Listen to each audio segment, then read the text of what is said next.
He brought his wife to carry the bags while he picked a diamond ring for his mistress. He wanted her to feel small. He wanted her to watch.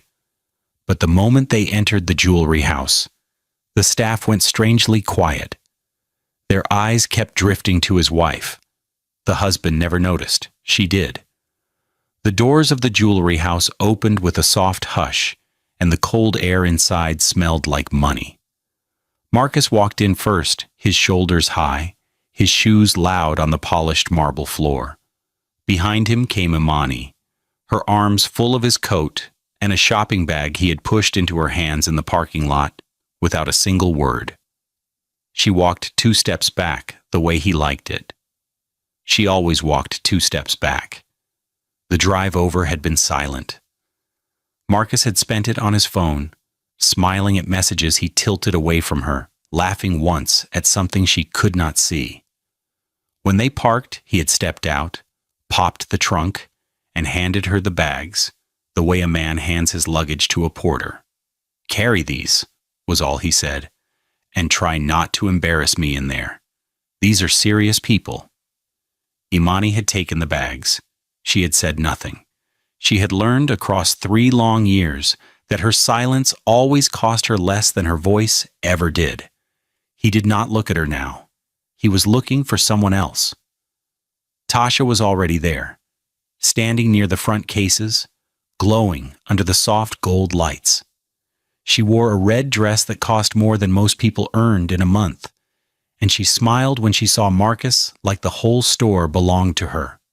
She did not even glance at the woman holding his bags. To Tasha, Imani was furniture. Something you set your coat on and forget. "You came?" Marcus said, and he kissed her cheek right there, in front of everyone, in front of his wife. "Of course I came," Tasha said, sliding her hand across his chest. "You promised me something special. You said today was the day." Imani stood there, holding the coat against her body. Her face did not move. But something behind her eyes shifted just slightly, like a door easing open in a dark room. Then the third person arrived. Della, Marcus's mother, swept in wrapped in fur she did not need in this weather, her perfume arriving a full second before she did. She kissed her son on both cheeks. She took Tasha's hands in hers and held them out and looked her over. Like she was admiring a prize she had picked out herself. "Look at you," Della cooed, "a woman who knows how to carry herself, a woman who belongs in a place like this." Then she turned slowly, and her eyes found Imani standing by the wall, and for the briefest moment, something crossed Della's face. Not surprise, not discomfort, something colder and more careful than that. Something that came and went so fast that no one in the room caught it. A flicker of calculation, the look of a person checking that a plan was still on track. "You," Della said, her voice flat, "you can wait over there by the wall. We have grown people business to handle, and I do not want it crowded." Imani moved to the wall. She did not argue. She did not sigh. She simply moved, quiet as ever, and stood where she was told to stand. But her eyes had caught that flicker on Della's face, and she filed it away. Behind the long glass counter, a young woman watched all of this. Her name tag read, Renee. She was new, barely 3 months on the job, and she did not yet know all the faces that mattered in this city. But she knew something was wrong. She looked at the woman by the wall, then quickly back down at her tray of rings, and her hands began to tremble as she straightened pieces that did not need straightening. "We are looking for an engagement ring," Marcus announced to the whole room, loud enough that 2 browsing customers turned their heads. "The very best one you have. Money is not a problem. Bring out the serious pieces." Renee swallowed hard. "Of course, sir. Let me just get the—" "No need for a manager," Marcus cut in, waving his hand like he was shooing a fly. "Just bring out the good stuff. My fiancé here has expensive taste." His fiancé. The word dropped into the quiet store like a glass shattering on stone.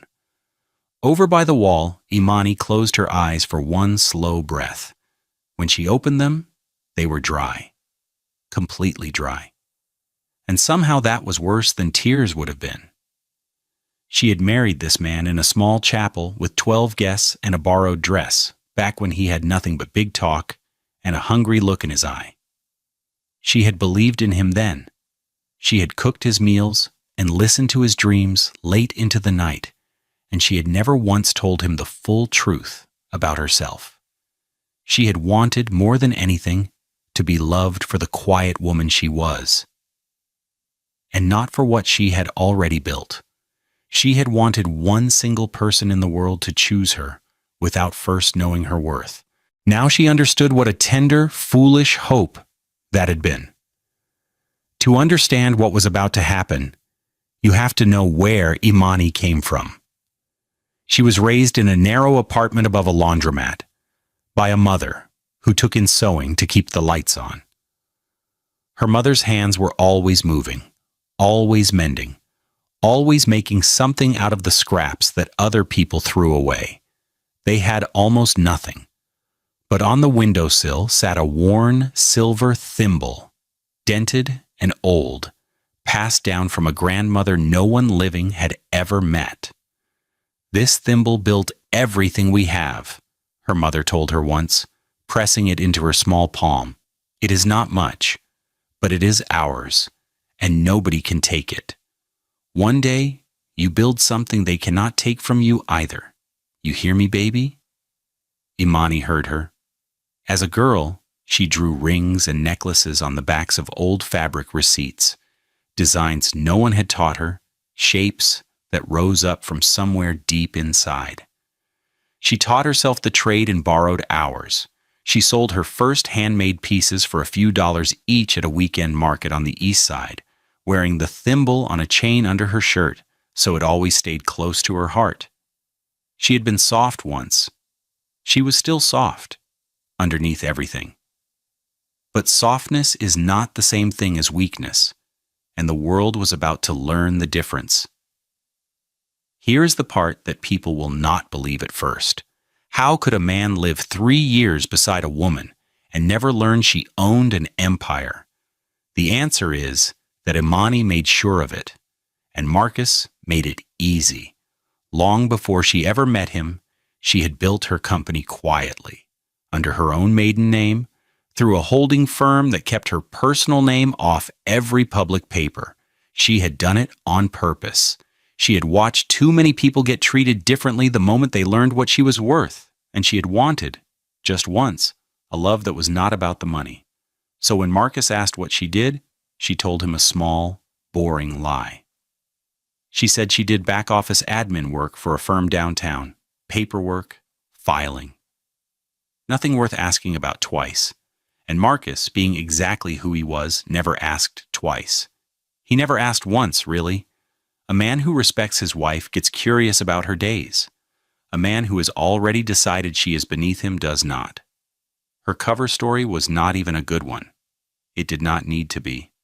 His own arrogance sealed the lie shut tighter than any contract ever could. He did not miss the truth by accident. He missed it because he never once thought she was worth looking at closely. For 3 years he told himself a comfortable story, and the story was this: that Imani was nothing, that she leaned on him for everything, that without him she would have ended right back where she started. It is so much easier to betray a woman after you have already decided she is small. The late nights had never been about work. The business trips had been with Tasha. The phone he kept face down at dinner had been full of another woman's name. And through all of it, his mother had been there, leaning close, whispering, "She is beneath this family, Marcus. Leave her. Marry someone who matches the man you have become." He had listened. He had even spoken to a lawyer about the divorce, about the house, about the accounts. In his mind, half of everything was already his, because he believed with his whole chest that Imani had nothing at all. The rings came out on a wide tray lined with black velvet. Tasha bent over them, her fingers hovering, her laughter sharp and bright and careless. She lifted the largest one, a diamond that threw light across the ceiling, and slid it onto her finger and held her hand up high. "Now this," she said, turning it slow so it caught every light in the room, "is what a real woman deserves. Some women are just built to wear diamonds." She let her eyes drift across the room until they landed on Imani by the wall. "And some women," she finished, smiling, "are built to hand them over." Della laughed and dabbed at the corner of her eye with one gloved finger, but Marcus had already moved on to the cruelty he had been planning all along. "You know what would be perfect," he said, looking right at his wife. "Imani, come here." She came slowly, her footsteps soft on the marble. He took the velvet box from the tray, the one holding the largest stone, and pressed it into her hands. "Hold this. I want everything perfect when I get down on one knee. Stand right there and hold it." He wanted his wife to hold the ring meant for his mistress. He wanted her to witness the proposal from a foot away. He wanted to break her in public, because breaking her quietly at home had stopped being enough. And here is where the story turns, because Imani did not break. She took the box. Her hands shook once, a small tremble, there and then, gone. And for one terrible moment she felt the weight of 3 years pressed down all at once, every swallowed word. Every night she had cried with the bathroom water running so he would not hear. She felt the heat climb up her throat. Then her thumb found the chain at her neck, found the small dented thimble hidden under her collar, and pressed against the cold metal. And something in her went very still, very calm. The way the whole sky goes quiet right before the weather turns. She did not run. She did not cry. Instead, she began, very quietly, to move. She walked to the long glass counter near the back, the one roped off with a velvet cord, the one no customer was ever allowed to approach. She lifted the cord without hesitation, the way a person lifts the latch on their own front door, and she set the coat and the bag down on the spotless glass. A security guard near the door saw her do it. He did not move to stop her. He lowered his eyes, the way a man lowers his eyes before someone he answers to. Then Imani turned, looked across the showroom, and met the gaze of the older employee polishing the cases. She gave him the smallest nod. He set down his cloth at once and disappeared toward the back office, fast. Marcus saw none of it. He was busy. "Let her hold the bags while we look," he told Tasha, loud and pleased. "She is good at that. 3 years of marriage, and it is the one thing she has never disappointed me at." Della gave her sharp laugh. A woman browsing nearby looked over, uncomfortable, and quietly moved to the far side of the store. But the staff were not laughing. One by one they had gone still. The woman arranging necklaces had set them down. Renee stood frozen behind her counter, her eyes moving between Imani and the rich man insulting her, and her jaw was tight because she was beginning to understand whose store this was, and it was not the man's. The whole room had gone strangely quiet, the way a room goes quiet when something is about to happen that no one is ready for. Everyone in it could feel the air change. Everyone except the one man it was about to land on. The manager came out of the back office almost running. His name was Mr. Howard, a tall older man in a perfectly pressed gray suit, and he was straightening his tie as he came, his face pale as paper. He did not go to Marcus. He did not go to Tasha, who still had a diamond glinting on her finger. He walked straight past all of them, crossed the showroom floor, stopped in front of the woman by the counter, and lowered his head. "Ma'am," he said, his voice low and full of respect, "forgive us.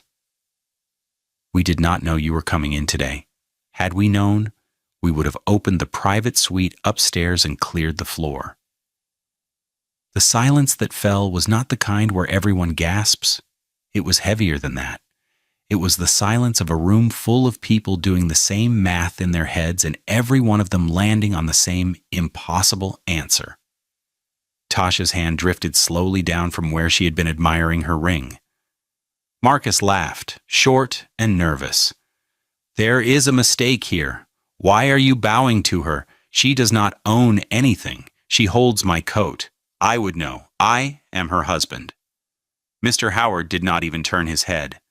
"Sir, this is Imani, the founder of this company, the owner of this house, and 4 others like it across 3 states. Every person under this roof works for her." Marcus's smile cracked down the middle. He looked around the store, waiting for someone to laugh, to tell him it was a joke. No one laughed. Not one employee looked surprised.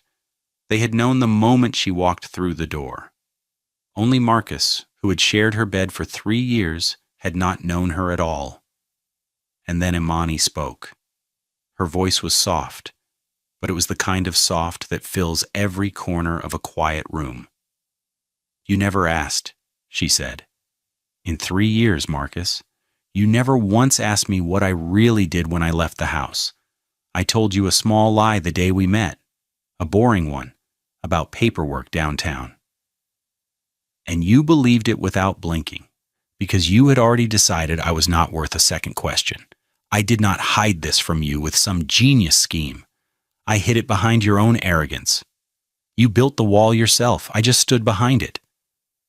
She set the velvet box down on the glass, gently, like it was something she felt sorry for. "I built this," she said, "not borrowed it, not married into it, not inherited it from anyone. I drew the first design on the back of my mother's sewing receipt, at a kitchen table, under a light that flickered, because we could barely pay for it. I sold my first piece for pocket change at a market stall on the east side. Every case in this room, every stone, every person wearing this company's name, I built it. With these hands." She held them up, and now they did not shake at all. "So far, you may have guessed all of this. The title told you she owned the store, and the moment that manager bowed, the secret was out. If the story ended here, it would be a good one, but you would have seen it coming from the very first minute. So let me tell you what nobody in that room saw coming. Not the staff, not Tasha, not even Marcus, especially not Marcus." Imani turned slowly, and she looked at Della.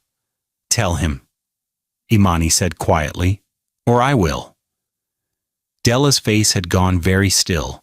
The satisfaction was gone from it now. In its place was something cornered. "I do not know what you are talking about," Della said. "You do," Imani answered. "You have known for over a year." She turned back to Marcus, and her voice stayed gentle, which somehow made it land harder. 14 months ago, your mother came to my office, not knowing it was mine. She was there as a guest of a charity board, touring the building.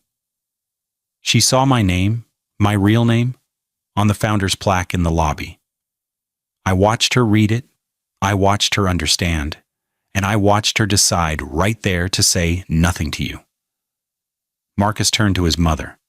"Mama, is that true? You knew?" Della's chin lifted. "I do not have to stand here and listen to this woman's stories." "Then leave," Imani said simply. "But the plaque is still in my lobby. The visitor log from that day still has your name in it. The charity board still has the photographs from the tour. You can walk out that door, Della. But the truth is going to follow you home." She paused.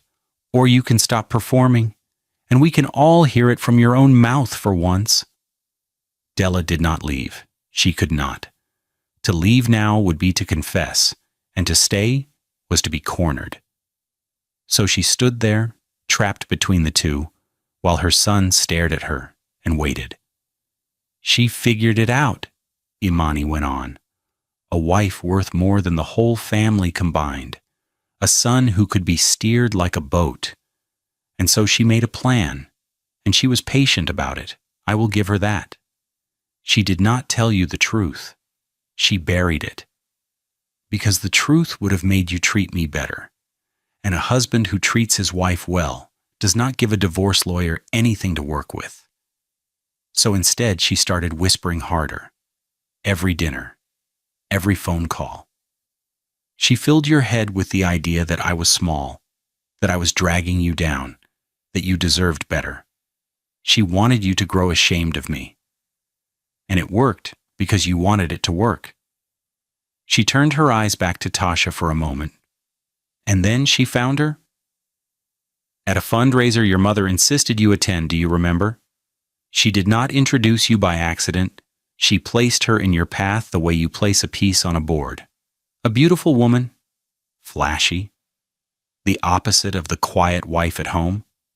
Easy to fall for, easy later to point to in a courtroom. Marcus's mouth opened. A courtroom? That was always the plan, Imani said. Here is how she thought it would go. You leave me, publicly. Maybe even humiliate me, like you tried to do today. You file first, so the story becomes that I was the cold, secretive wife who hid a fortune from her devoted husband. Then the lawyers argue that you are owed a share for your years of suffering, for the deception, for the marriage I supposedly poisoned with my secrets. She did not want you free, Marcus. A free son is no use to anyone. She wanted you armed. She wanted you holding a grievance she could turn into a check. Today, in this store, you are not picking a ring for the woman you love. You were the final piece of your mother's 14-month plan, and you did not even know you were on the board. The whole store was silent. Tasha had gone white. She looked at Della with the dawning horror of a woman realizing she had not been a girlfriend at all. She had been a piece on the board the entire time. The fundraiser, Tasha said slowly. You came up to me first. You told me about your son. You said he was unhappy, that his marriage was already over, that he just needed someone to remind him what he deserved. Her voice cracked. You said it like you were doing me a kindness. You set me up with him on purpose. You used me to break a marriage so you could rob a woman I never even met. You used me, Tasha whispered again, to herself this time, as the full shape of it landed on her. Della finally spoke, and her voice came out thin and ugly. I was protecting my son's future. No, Imani said, and she did not raise her voice. You were protecting your own comfort. You did not care who you broke to get it. Your son. Me. Even this young woman, who you treated like a thing to be moved and then thrown away. For a moment, Imani looked genuinely sad, and the sadness was worse than any anger. The mistress was never my real enemy in this room. She was a victim of yours, the same as me. She just did not know it yet. You were the enemy, Della. You sat at my table. You ate the food I paid for without knowing it. You smiled in my face for 14 months while you built a quiet little knife behind my back. And you almost got away with it. I let today happen, this whole ugly scene, because I needed Marcus to see you clearly with his own eyes. He never would have believed a word from me. He only ever believed you. Marcus stood frozen, staring at his mother as though seeing her for the very first time in his life. Every memory was rearranging itself behind his eyes. Every dinner where she had picked at his wife. Every late-night phone call telling him he deserved more. Every door she had quietly opened toward another woman. It had not been a mother's love. It had been a hunter's patience. What happened next did not happen with shouting. The truly powerful rarely need to shout. The lawyers Della had been counting on would find nothing to grab. The company had been walled off legally since before the marriage, under the maiden name, through the holding firm. The case she had spent 14 months quietly building had been resting on sand the entire time. There was no fortune to split. There never had been.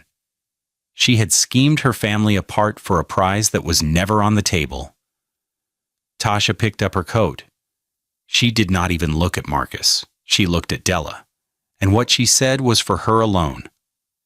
"You are worse than both of us." Then she walked out, and the doors hushed shut behind her, and she did not come back. Della reached for her son's arm. "Marcus, baby, listen. We can still—" He pulled away from her, slowly, like a man pulling his hand out of a fire he had not realized was burning him. He did not yell. He just stepped back, out of her reach, and he could not look at her. And for Della, that small step backward was the loudest sound in the whole room. She had spent her whole life holding her son close, and in trying to use him, she had lost him completely. Imani gave a quiet nod to the guard, who stepped forward and walked Della toward the doors. She went out alone. No fur could warm what she had just lost. That left Marcus, standing in the middle of the floor of the store his wife owned, with nothing in his hands and nothing behind him. He turned to Imani. "I have nothing now," he said. His voice was hollow. "No house. It was yours. No money. It was yours. No mother I can stand to look at. You should be glad you won. So finish it. Throw me out too." And here is where Imani did the thing nobody expected. She did not throw him out. She studied him for a long moment, this man who had humiliated her, this man she had once chosen in a small chapel in a borrowed dress. And then she said something very quiet. "When I was 19, she said, I had nothing. No money, no family money, just a thimble and some sketches, and too much pride. A woman at the East Side Market gave me a half of her table to sell my pieces from. She did not have to. She owed me nothing. But she said everybody deserves one honest place to start. That table is the only reason I am standing here." She reached into her bag, took out a single card, and set it on the glass in front of him. It was not a check. It was not divorce papers. It was a plain card with an address and a name. "That is my warehouse on the East Side," she said. "Tomorrow morning, 6 a.m., the loading floor, the lowest job I have, sweeping, lifting, learning the materials from the ground up. No name, no favors.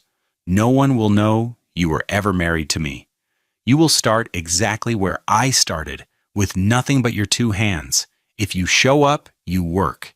If you do not, I never hear from you again. And that is your choice too." Marcus stared at the card. He picked it up with 2 fingers, like it might burn him. "Why?" he said.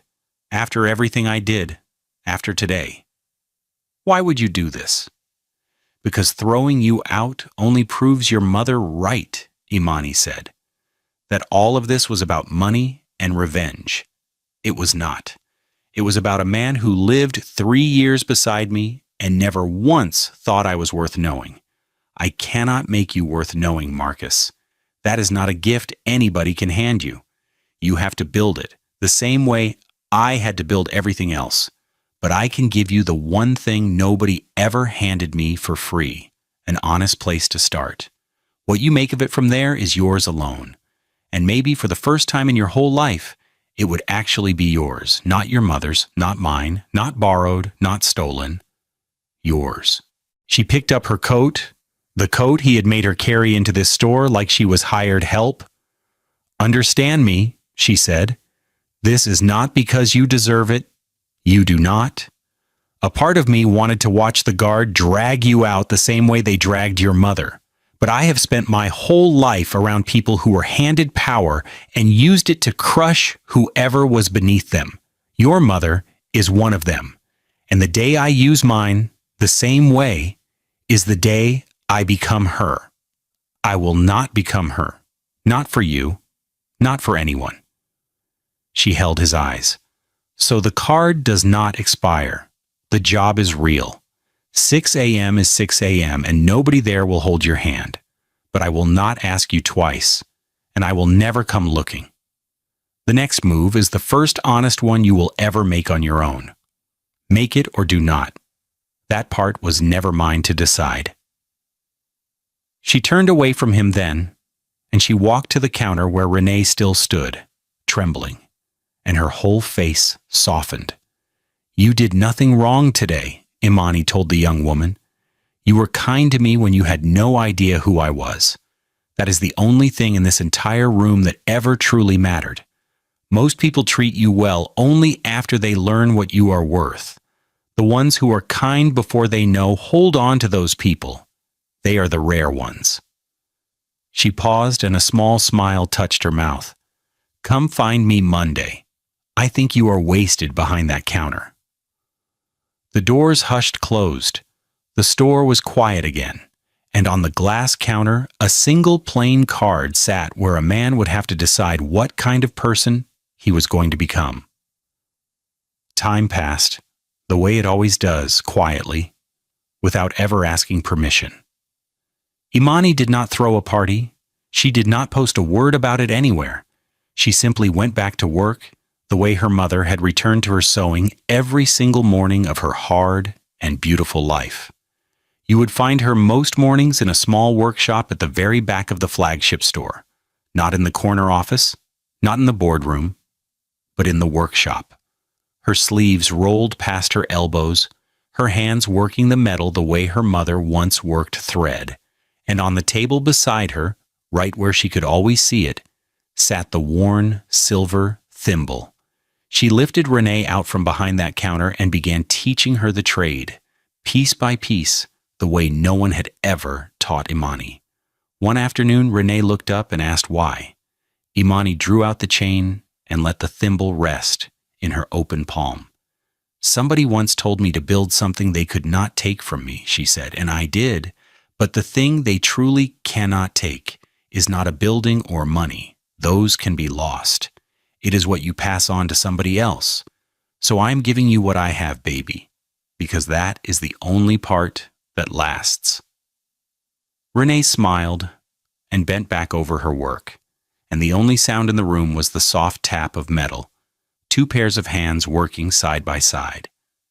As for Della, her luncheons grew quiet, then stopped. The invitations no longer came. She had traded her son for a fortune that was never real, and she was left with neither. Tasha never resurfaced. Imani did not spend a single hour thinking about either of them. Bitterness is a tax the wounded keep paying to the people who hurt them, long after they are gone, and she had decided long ago never to pay it. And Marcus? On a cold morning weeks later, at 6 a.m., a man showed up at a warehouse on the east side. No one there knew his story. He gave a first name and nothing else. They handed him a broom and pointed at the loading floor, and he took it. He swept. He lifted what he was told to lift. He learned the names of medals he had worn on his wrists for years, without ever once wondering where they came from. The work was hard and plain, and it humbled him in ways that 3 years of soft living never had. His hands blistered. His back ached. At lunch he sat alone, because he did not yet know how to talk to people who could not do anything for him. But he came back the next day, and the day after that. A young supervisor, not knowing who he was, told him one evening that he was slow, but that he showed up, and that showing up was most of it. Marcus did not answer. He just nodded, and went home to his one rented room and set his alarm for 5 again. Whether he would become someone new, or whether the pride would eventually grow too heavy and he would quit and disappear, even Imani did not know. She did not check on him. She had meant what she said. The next chapter of his life was finally his to write, with no one whispering in his ear. But she had given him the one thing she had once been given by a stranger at a market table. Not money, not forgiveness. A door and the dignity of having to walk through it himself. What he built on the other side was no longer her burden to carry. One quiet evening, when the work was done and the lights were low, Imani reached into her pocket and took out a simple ring. Not a diamond. Not the biggest stone in any case. Just a plain band she had made herself, years ago, at the very beginning, worth almost nothing to anyone who measured worth in dollars. She slid it onto her own finger, and she smiled, because the people who had spent so long measuring her by what she carried in her arms had never once seen what she was truly holding in her hands. So here is what I want to leave you with tonight. We think betrayal always comes from the obvious place: the mistress, the stranger, the outsider. But so often the deepest cut comes from someone who smiles at our dinner table and calls themselves family. Imani lost a husband and a marriage in that jewelry house. But what nearly destroyed her was never the woman in the red dress. It was the quiet schemer in the fur, the one everyone trusted. And still, Imani did not become her. That is the part I want you to carry home. When she finally held all the power in the room, she did not use it to destroy. She used it to offer one broken man an honest place to begin again.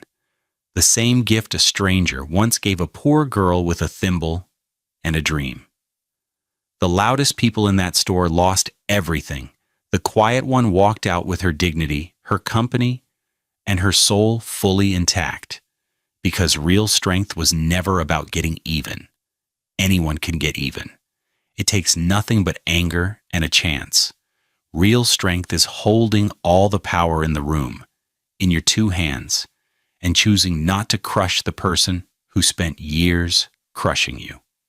That is the rarest thing in this world, and it is the one thing none of them ever saw coming, because it was the one thing they could never have done themselves. If this story moved you tonight, do me one small favor. Tell me down in the comments where in the world you are watching from, and give me one single word for how Imani made you feel. I read everyone. Then hit that subscribe button and join this family, because I have so many more stories like this waiting for you. Stories of the quiet people the whole world underestimated, and the unforgettable day the world finally learned exactly who they were. I will see you in the next one. Until then, take care of yourself out there, and never, ever let anyone in this life convince you that you are nothing.